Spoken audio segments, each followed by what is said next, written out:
Hello everyone, મારું નામ ચાવડા કૃપા છે. હું મણિબા ગજેરા ઇન્સ્ટિટ્યૂટ ઓફ નર્સિંગમાંથી જેએનએમ ફર્સ્ટ યરની સ્ટુડન્ટ છું. આજે અમે તમને બ્રીફલી નોલેજ આપીશું બ્રેઇનના મોડેલ વિશે. મારા ટીમ મેમ્બર્સ છે ખુશી, મિતાલી અને કિંજલ. બ્રેઇન છે એ આપણા બોડીનું સૌથી ઇમ્પોર્ટન્ટ અને વાઇટલ ઓર્ગન છે, જે આપણા બોડી માટે બધા વોલેન્ટરી અને ઇનવોલેન્ટરી કંટ્રોલ માટે જવાબદાર છે. એટલા માટે જ આપણે બોડીને જે છે એ control centre of the body કહેવામાં આવે છે. બોડીનું જનરલ એડલ્ટ વેઇટ હોય છે 1300 થી 1400 ગ્રામ, જેની અંદર મિલિયન્સ ઓફ ન્યુરોન્સ આવેલા હોય છે, જે આપણા બોડીમાં બધા ઇમ્પલ્સિસ જનરેટ કરી અને સંદેશા મોકલવાનું કાર્ય કરે છે. આપણે આની અંદર સમજશું કે સેરેબેલમ શું છે, સેરેબ્રલ શું છે, પિટ્યુટરી ગ્લેન્ડ છે, વગેરે જેવી માહિતી આપણે મેળવશું. મારું નામ ગેંગડિયા મિતાલી છે. હું તમને આજે બ્રેન વિશે રફલી ઇન્ફોર્મેશન આપી. બ્રેન મેડ્યુકલ ઓબ્લિંગેટા મેડ્યુકલ બ્રેન સ્ટીમ નીચેનો પાર્ટ છે, જે સ્પાઇનલ કોર્ડ અને બ્રેન સાથે કનેક્ટ થયેલ છે. બોડીના ઇનવોલન્ટરી ફંક્શનને કંટ્રોલ કરે છે. બોડીના ઇનવોલન્ટરી ફંક્શન જેવા કે blood pressure, breathing, blood pressure અને વોમિટિંગ અને સ્વેલોઇંગ માટે રિસ્પોન્સિબલ છે. My name is Dabi Kinjal. I am studying in GNM First year, Manibal Gajera Institute of Nursing College. હું આજે તમને બ્રેઇનના લોબ અને પિટ્યુટરી ગ્લેન્ડ શું છે તેના વિશે માહિતી આપવામાં આવી છે. આ છે બ્રેઇનનો ફ્રન્ટ લોબ, પછી તે પેરાઇટલ લોબ, અને આ છે ઓક્સિપિટલ લોબ, અને આ છે ટેમ્પોરલ લોબ.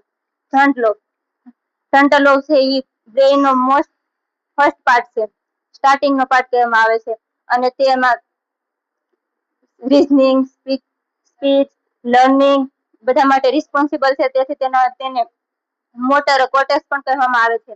પછી આવે પેરાઇટલ લોબ, જે સુપિરિયર પાર્ટ છે, અને બ્રેઇનનો સેકન્ડ લોબ છે. તે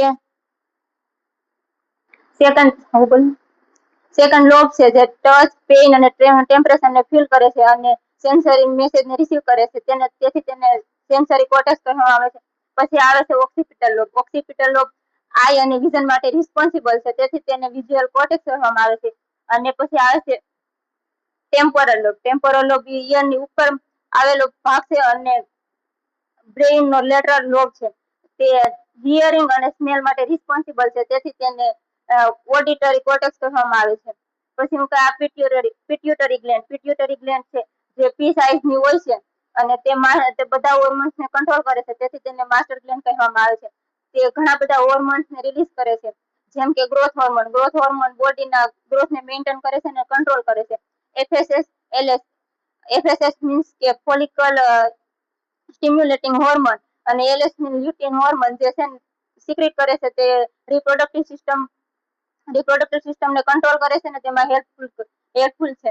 પછી આવે છે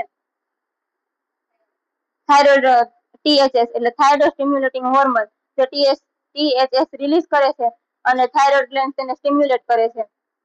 અને પછી પોસ્ટેરિયર પિટ્યુટરી ગ્લેન્ડ, જેમાં એડીએચ અને ઓક્સિટોસિન સ્ટોર થાય છે.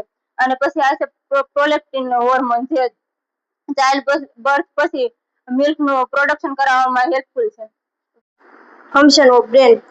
સેરેબ્રમ એ થિંકિંગ, મેમરી, ઇન્ટેલિજન્સ, સ્પીચ માટે રિસ્પોન્સિબલ છે. અને સેરેબેલમ એટલે બેલેન્સ, પોસ્ચર અને બોડી સ્મૂથ મુવમેન્ટ માટે રિસ્પોન્સિબલ છે. અને brain stem breathing, blood pressure અને સ્વેલોઇંગ માટે રિસ્પોન્સિબલ છે. મારું નામ મકવાણા ખુશી છે. હું આજે તમને સેરેબ્રમ, સેરેબેલમ અને હાઇપોથેલેમસ વિશે તમને બ્રીફલી નોલેજ આપીશ. આ છે સેરેબ્રમ, જે બ્રેઇનનો સૌથી લાર્જેસ્ટ પાર્ટ છે. તે બે સેન્ટ્રલ હેમિસ્ફેરમાં ડિવાઈડ થયેલો હોય છે, એક રાઇટ હેમિસ્ફેર અને એક લેફ્ટ હેમિસ્ફેર. જે હેમિસ્ફેર કનેક્ટ થાય છે તેને કોર્પસ કેલોઝમ કહેવામાં આવે છે. ત્યારબાદ આવે છે તેના ફંક્શન. સેરેબ્રમનું કાર્ય શું છે? એ વોલેન્ટરી મોમેન્ટને કંટ્રોલ કરે છે, જેમ કે વોકિંગ છે, સ્પીચિંગ છે, તે બધું. ત્યારબાદ છે તે ઇમોશન્સ અને સ્પીચને કંટ્રોલ કરે છે. જે સેન્સરી ઇન્ફોર્મેશન, જેમ કે ટચ છે, પેન છે, ટેમ્પરેચર છે, વિઝન છે, હિયરિંગ છે, તેને સ્મેલ અને ટેસ્ટને જે રિસીવ કરીને તેને ઇન્ટરપ્રિએટ કરે છે. ત્યારબાદ આવે છે સેરેબેલમ, જે સેરેબ્રમ અને સેરેબ્રમની નીચે અને બ્રેન સ્ટેમની પાછળ આવેલું હોય છે. તે બ્રેનનું સેકન્ડ પાર્ટ છે. તેના ફંક્શન આ છે હાઇપોથેલેમસ. હાઇપોથેલેમસ છે તે થેલેમસની નીચે અને પિટ્યુટરી ગ્લેન્ડની ઉપર આવેલ હોય છે. તેનું કાર્ય છે તેનું ટેમ્પરેચર રેગ્યુલેટ કરે છે, ભૂખ અને તરસને રેગ્યુલેટ કરે છે, સ્લીપ સાયકલ અને વેક સાયકલને કંટ્રોલ કરે છે, અને જે ઇમ્યુનોસ્ટેટિસ પ્રોસેસ છે તેને મેન્ટેન કરે છે, જેમ કે બોડીના ઇન્ટરનલ એન્વાયરમેન્ટને રેગ્યુલેટ કરે છે. Thank you ma'am.